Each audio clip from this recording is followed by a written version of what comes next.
I'm going to be talking about a pretty new effort and a pretty new insight that we have, and I'd like to share it with you. It's a fairly specific talk. It relates very directly to this cybersecurity theme here in ways that you might find a little bit surprising.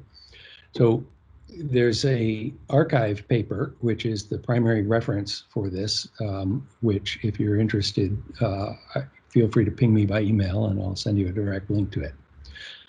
The background on this is a classic result that is due to Eric Brewer, who is one of my colleagues on the faculty at Berkeley and is also a principal at Google.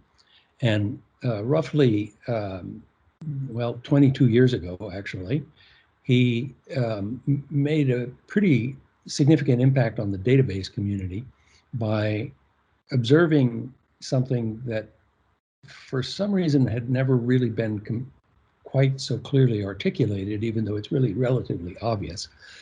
He called it the CAP theorem. And he said that there's a trade-off between consistency and availability in a database system. And in particular, that if you have misbehavior in the network, in particular, he was referring to network partitioning, then you have to give up one of consistency or availability or both.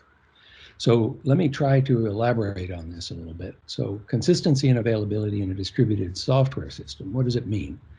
Well, you've got two software components, say, that are communicating over a network, and we define consistency simply to be the agreement on the values of shared variables.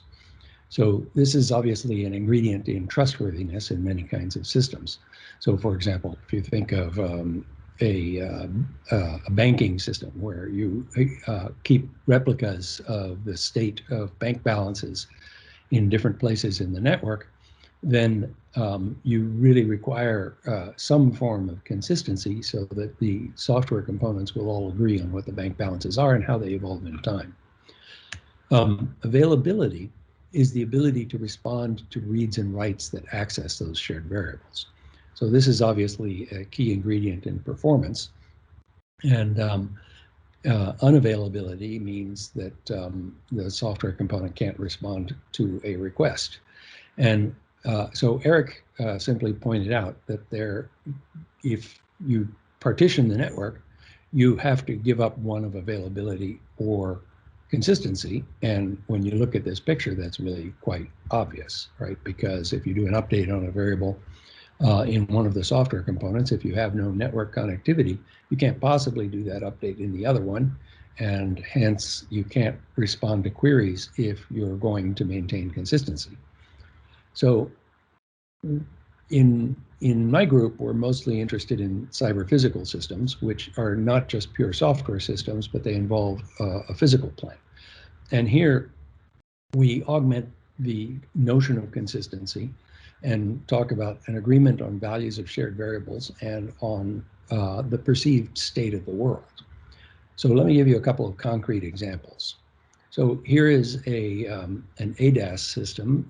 This happens to be, the image is from happens to be from a Denso demo 4 years ago, which is a system in this case that is using a braking assistant that uses vision to identify pedestrians. So you could build a software architecture. In fact, this diagram at the bottom is actually a automatically synthesized diagram from a Lingua Franca program. But you have your camera feeding your AI-based braking assistant that identifies pedestrians, and that feeds into the actual brake system. You also have a sensor on the brake pedal that also feeds into the brake system. So the question here becomes, what happens when the network misbehaves? Well, let's look at the correct behavior. So the camera takes a snapshot at some time, capital T. The braking assistant component does an analysis of that using an inference engine based on a deep neural network or something of the sort. And it produces on its output its perception of the state of the world at time T. Suppose that just slightly after time T, the driver hits the brake pedal, and the sensor on the brake pedal is triggered, and now you would like, of course, to apply the brakes. But the question is, should the brake component wait for the analysis of the braking assistant before responding to the brake pedal? If your emphasis is on consistency, then it really should, because the braking assistant is constructing a data structure that gives the state of the world at time t. The brake pedal sensor is also constructing a data structure that is the state of the world at time t. And if you want strong consistency, the brake component should agree with all of these other components on what the state of the world is at time t. So it needs the input from the braking assistant in order to be able to have that agreement. But that's sort of obviously, in this case, the wrong thing to do. You really need to emphasize availability in this case. I mean, suppose that the braking assistant is actually being, the AI inference engine is being run in the cloud over 5G communication network, and maybe there's a malfunction in the communication network or just some latency in the communication network. You don't want to delay the response to the brake pedal just because you now have the potential for an inconsistent view of the world. So for this particular application, when in the presence of network partitioning, the implications of the CAP theorem are that you have to either give up consistency or availability. And in this case, you want to give up consistency. But that's an application-specific decision. Let me give you another application where the conclusion is the opposite. So suppose that you have some automated driving vehicles that are accessing an intersection. In this case, you might have a protocol, either maybe perhaps handled by mediated by a roadside unit, or perhaps a consensus-driven protocol between the vehicles that mediates their access to the intersection. So consistency in this case would be an agreement on the state of the intersection, and availability would be the ability to enter the intersection. For this particular application, you clearly want to emphasize consistency over availability. You would rather have all of the cars stop and not enter the intersection than to have two of the cars simultaneously in the intersection and have a collision. So the decision based on the CAP theorem, you must give up one or the other. In this particular application, you would choose to give up consistency. So the question that we're addressing is, how do you build software systems that are explicit about this trade-off? And in particular, we would like to get a little more nuanced about the trade-offs, because network malfunctions can come in all sorts of different forms. They could be just unexpectedly large latencies as opposed to a genuine partition and so forth. So the issue here is fundamentally that if there are shared variables, then in order to tolerate any kind of network misbehavior, you must have replicas of data. So that's essentially, you can't avoid the consistency problem. So let's look specifically at how you might manage the consistency problem. So you have a shared variable X. Maybe it represents each software component's view of the physical world. And you do distributed updates to this data structure. So update 1 and update 2. Consistency requires an agreement on the order of these updates, okay? Because, well, I mean, you're not going to get consistency if you don't do that.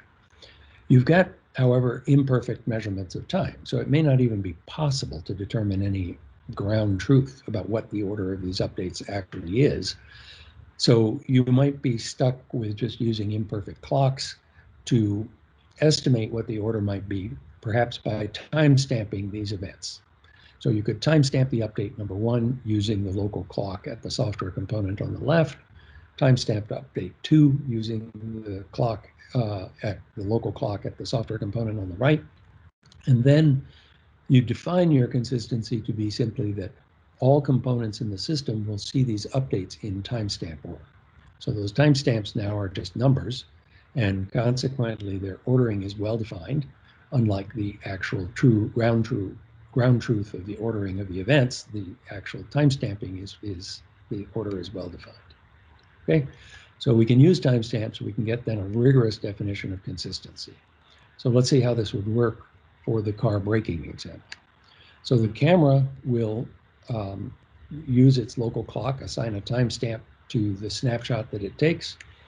The braking assistant will be logically instantaneous because it runs some analysis algorithm on the camera data, and what it reveals is its perception of the state of the world at the time of the snapshot. And so the timestamp is still the same as what was assigned by the camera. The brake pedal assigns a different timestamp. It's the local clock time at which the brake pedal gets pushed, and consequently, consistency requires that the brake component see these events in timestamp order. You can see now how the CAP theorem would kick in, that if you in fact require consistency, that means that you cannot respond to the brake pedal until you're sure that you've seen the responses of the braking assistant up to and including the timestamp of that brake pedal. So enforcing consistency here reduces availability. Now, when we started working with this concept and figuring out how to use it in practice, we realized that it can be quantified, that network partitioning isn't actually a binary property. Network partitioning is an extreme case of variability in network latency. A network is partitioned simply when the latency gets unacceptably large, but network malfunctions can have, or even normal network functioning can have variability in the network latency. So we have replaced the P in CAP with an L, and we have derived a quantified relationship between consistency, availability, and network latency. And we call it the CAL theorem, and it generalizes the CAP theorem. And it turns out, with the definitions that we have for availability, latency, and consistency, the relationship between these is really quite beautiful. This is a little snapshot from this archive paper that gives the formula relating these quantities, and this is the subscripts in this case are nodes in a networked system. So this is the formula as it applies to n nodes connected through networks. The latency L sub ij is actually, in the way it's defined in this paper, is actually a measurable quantity. In general, network latency between two components in a network at an absolute level is actually not a measurable quantity. We call this an apparent latency because it actually is a measurable quantity. It turns out that this relation between availability, consistency, and network latency has a particularly beautiful formulation in an algebra called a max plus algebra. It turns out to be a linear relationship. So A is a vector here, describing the availability at various points in the network. And gamma is a matrix that describes the network connectivity of the system. And this formula, it turns out to be a linear relationship in this algebra. So intuitively, we actually define the quantification of availability is actually unavailability. So unavailability is the amount of time that it takes to respond to a query. And network latency, apparent latency, is the measured difference in the time between when a update occurs on one component and the update is seen on another component. And we quantify the inconsistency, which is a discrepancy in between the timestamps that are used for updating variables in two components in the network.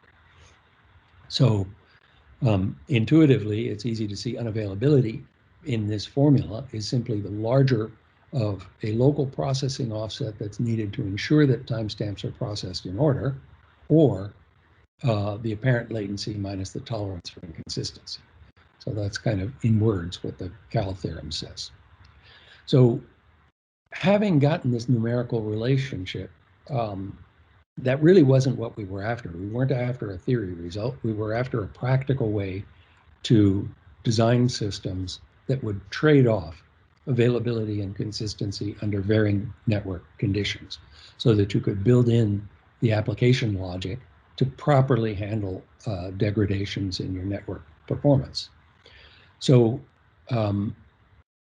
we've been working for a couple of years with an extremely talented international group of people. The team working on Lingua Franca is primarily at Berkeley and UT Dallas in the US, and at TU Dresden and Kiel University in Germany. That's where most of the participants are. There, we also have a growing team working with us in Seoul, in Korea. So it's a broad international team, very talented people, fully open source, and it's a polyglot meta language, we call it. It's really a coordination language. It's not a programming language. You use your own favorite programming language. At the moment, we have support for 5 different programming languages: C, C++, Python, TypeScript, which is a type-safe dialect of JavaScript, and Rust, which is a much safer C-like language. So you build your programming logic in those languages. You pull in your legacy libraries and your legacy code. And Lingua Franca simply serves as the coordination layer, handling the timestamping, maintaining consistency for you, and allowing you, most interestingly, to explicitly trade off availability against consistency as network behavior degrades. So here's a little snippet of what a Lingua Franca program looks like. Each of the components in a Lingua Franca program is called a reactor. The program is written textually. You can see it here at the top, a little snippet of a program. There is an automatically generated visualization of the program using some beautiful technology developed at Kiel University in Germany that generates a picture of your program. You see reactors as components that have input ports that receive messages, output ports that send messages, and then reactions. The reactions are shown with this little chevron shape, and reactions are written entirely in your target language, C, C++, Python, whatever. So this language, it turns out, particularly with work that was done primarily by Sarush Pateni at UT Dallas, who will be speaking next and will tell you quite a bit more about this. This language actually really enables, in very interesting ways, very explicit trade-offs. So for example, in this car braking example, I can explicitly give up a certain amount of consistency, say 10 milliseconds, which means that I allow the components to see a discrepancy of up to 10 milliseconds of their perception on the state of the world. And it turns out that just by making that explicit allowance for an increase in inconsistency, a tolerance for inconsistency, I gain a tolerance to latency. If my braking assistant, the AI engine running in the cloud, for instance, is able to complete and report its results within 10 milliseconds, then I get perfectly repeatable behavior from this system and perfect availability in my response to the brake pedal locally. I can respond instantaneously to the brake pedal without creating any unexpected behaviors in this program by explicitly allowing up to 10 milliseconds of inconsistency. So the syntax in the language is actually inspired by the syntax in Rebecca, which uses the same after keyword. So you simply specify that there is a logical time delay here between the results of the braking assistant and its delivery to the braking system, and it's an explicit statement about your tolerance for inconsistency. This also relates in a very interesting way to some very classic work on using logical execution time. So you can think of this as assigning to the braking assistant component a non-zero logical execution time. You no longer think of it as an instantaneous response, but you think of it as taking a certain amount of logical time to do its computation. So this allows you really to be very explicit about this program. But what if this 10 millisecond bound is violated? Okay, suppose that in fact the braking assistant is being done in the cloud over some 5G network. It's a scary prospect, but nevertheless, many people in the automotive industry have been talking about doing this. And suppose that you completely lose network connectivity. So you don't, in fact, get a response within 10 milliseconds. Then you have a choice, because the Cal theorem tells you that you, in fact, can no longer maintain even this bound on inconsistency of 10 milliseconds. So you're going to be forced to either sacrifice availability or sacrifice consistency. Using the work that Soroush developed, he showed that, in fact, we can give designers that choice. They can choose to sacrifice availability or they can choose to sacrifice consistency. And he has built a system that, in fact, explicitly gives you that choice. So there's a centralized coordinator that sacrifices availability. It guarantees that your inconsistency will never exceed 10 milliseconds, but at the expense that some components cease to be able to respond to user requests in the absence of network messages. On the other hand, the decentralized coordinator sacrifices consistency when the network is partitioned. So each component is allowed to respond, and if the network has misbehaved, then in fact the inconsistency will rise above the expressed tolerance of 10 milliseconds. The Cal theorem tells you that you have to give up one or the other.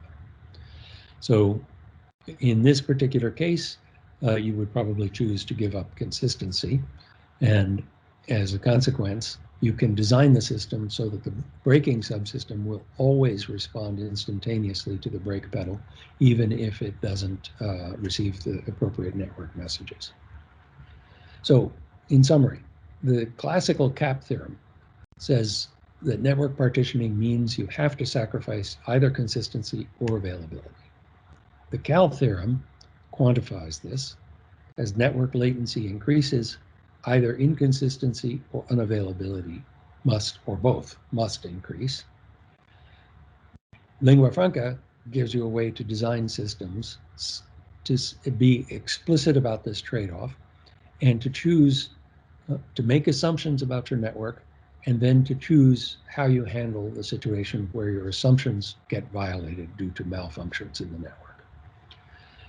So in both cases, you can handle faults when in fact your assumptions get violated.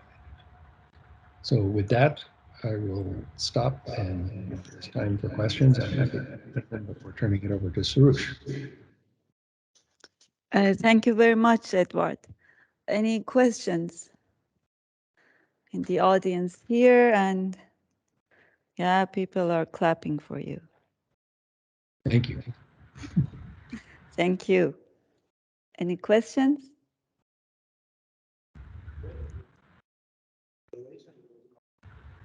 Feel free to ping me by email, and if anybody wants more information about this. What is your question? Just one question is about the federated version of this language. Is under development or is finished? It will never be finished. It's a very rich and multifaceted problem. We have a very good federated infrastructure right now that enables quite a bit of distributed software design, but there's still a lot of interesting open questions to deal with. We welcome participants. If you're interested in joining the project, we have a rather long to-do list of things that we would like to see happen.